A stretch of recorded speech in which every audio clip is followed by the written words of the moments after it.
So, some of the most rewarding times that I've experienced in this space is when an athlete commits, right? And I ain't talking about the verbal one where they, doing all of the hat stuff. I'm talking about when they say, send me a DocuSign, I'm signing to this program, I'm in. Because now you understand, or they also understand too, that I'm now committed to this program. I'm committed to this team. I'm officially signed. They got their picture, they got the graphic, they got the logos, they got the paraphernalia on. They're in. That's the most rewarding part because you get to see their dream actually become real. Because a commitment video and throwing a hat, that's just for fun. But when they sign, you like, okay, yeah, they locked in. But what the fans don't see is what happens after they commit. That's when you start to see this 18-year-old, this 19, 20-year-old mature. Because now you enter into the institution where it's no longer we're sending, unless they're a minor, we're not sending mom, dad the the contracts. We're not sending mom, dad your admission paperwork. We're sending it to you. Now you have to answer your email. You have to sign it. You have to look at the report date. You have to check your plane ticket. You have to know when you got to report. You got to know what you got to pack, right? Mom and dad will be there to help you, but the institution is sending the information specifically to you, Mr. 18-year-old. And I think that's probably the best and the biggest transition because you get to see, are they really ready for the real world? And I think that was really cool before RevShare. Now you throw in RevShare, it's even more vast. Now you say, okay, you didn't sign to the school, you didn't do all your school stuff. You didn't do your application, your admissions, your financial aid, your compliance, your NCA stuff. You didn't got your move-in date, you didn't got your dorm information, you didn't got your move-in apartment. And then RevShare says, here's another contract with a bunch of legalese in it, right? Here and therefore, and all these things, and what we require of you, and here's the terms, and here's exclusivity, and here's what we're gonna pay you on this, and here's what we're licensing. And it's like, okay, you just entered into two worlds. You went from a scholarship, academics, to now it's saying, okay, I gotta sign this contract too for my enterprise. Yes, and that part for me is probably the most rewarding part because now you get to have a real conversation with them about the ramifications of this is what comes with this contract. I know Twitter telling y'all have all the power and you can do whatever you want to do. But contractually, legally, here's what you're obligated to. And then if you want to start an LLC, you want to get your business, you're from this state, you're from this state, you want to ask about taxes. Now they're having conversations that are well beyond take 15 hours, make sure you pass them. This is your GPA you got to have to be eligible. We're so far from that. That is like a standard. Like, hey, you have to have that because for you to even get this, you have to have this. So this is like a requirement in some instances to have the contract, but the contract part when it comes to the dollars and cents, the damages, the liquidations, the all of the how we want to pay you on this date, the taxes is 1099, there's no tax taken out. They're asking things like, what's 1099? What do you mean I gotta have, EIN? I just wanted to create a company, and I just like made my company name, right? And I always say like, yeah, your company name doesn't even exist.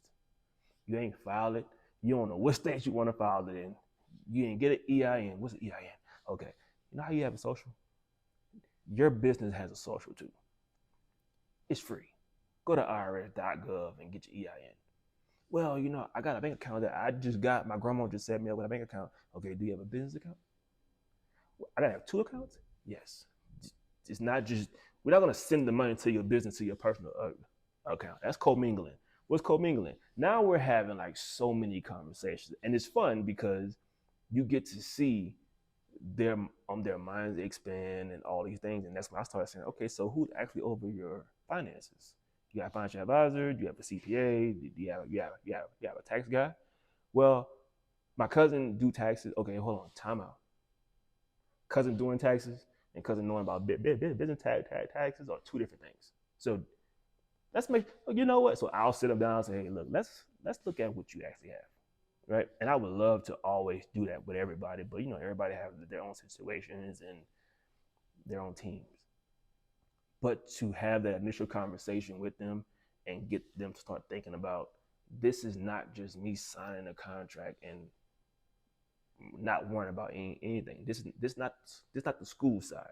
The scholarship is, you get paid, like your tuition gets paid for.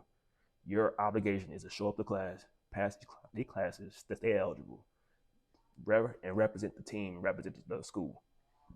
Your rev share contract is a license agreement, or they're going to license your name, your image, your likeness.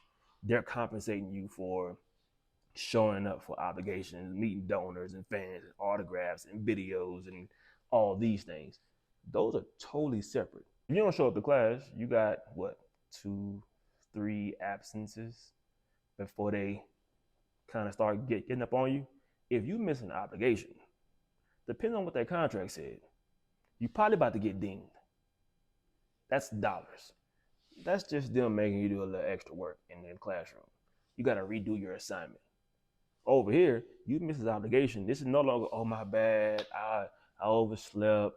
My dog ate my charger, so because I didn't have the alarm, right? This is big business. They're not trying to hear all that. This is not a counselor. This is not an academic counselor. They're not being lenient with you. There's money on the line, and I think that's where you have the best conversation, because you let them know this is money on the line. There's a lot of things involved here. This is academics. They're working with you because there's a different level of responsibility from the professional. But on this side, you were obligated to show up on this date at this time to do this many autographs or this video. They're not trying to hear any of the excuses you would have gave your teacher. They want to say, were you here or were you not here? And if you wasn't here, who would you communicate with? Oh, no one? Well, guess what? We're not going to pay you. And there's nothing you could do about that, because you didn't hold up your end of the bargain. They had the money ready. They was going to give you the money because you did the work. When you don't do the work, you don't get paid. On the school side, it's like, okay, you don't do the work, you can make it up, and they understand, things happen, you oversleep, your dorm room, whatever it was. Okay, cool. Here, when people don't know you like that, their obligation is to make this deal happen. Their obligation is, they don't want to get fired. There's not many people in the world who's willing to get fired for an 18-year-old. I don't care how good you are in football, basketball. When you show up, them people don't know what a touchdown mean, a layup mean. They don't know what 10 assists and double doubles mean. They said, did he show up and do the work that we paid him for? If he didn't, give us our money back. And if you don't have it, guess where we going next? We ain't going to the counselor's office. So I like how this world is kind of educating these young people faster on responsibilities of the real world. Like, you don't just show up and get paid because they think you cool. Like, there's an obligation there, right? So you have an obligation in 2 worlds. And technically you're in 3 worlds, because you're an athlete, you're a student, and now you're a business. So this allows them to get exposure quicker, but it also can be overbearing too. So I like to have the conversations with them. I like to expose them to what the obligations are, right? Because the system is a system. This is not Reggie and you. This is, here are the rules. Here's what you're obligated to do. Whether you do it or not is up to you and your enterprise. It's not my job to come find you, though. You have an agent for that. You have a manager for that. It's not my job. My job is to say, hey, you're supposed to be here on this day at this time to do these things. Did you do it? Cool. You didn't do it? That's life. So that's how I view all this, and I believe that great organizations aren't built by making deals. they're built by governing what the deals create. And if you really want to make this whole industry work, you have to govern and set the expectations and just be honest up front. Don't be afraid to say you won't get paid if you don't show up. I don't think that's a bad thing to say. It's not a turn. If anybody walks away because you say they won't get paid if they don't show up, it's probably good for you.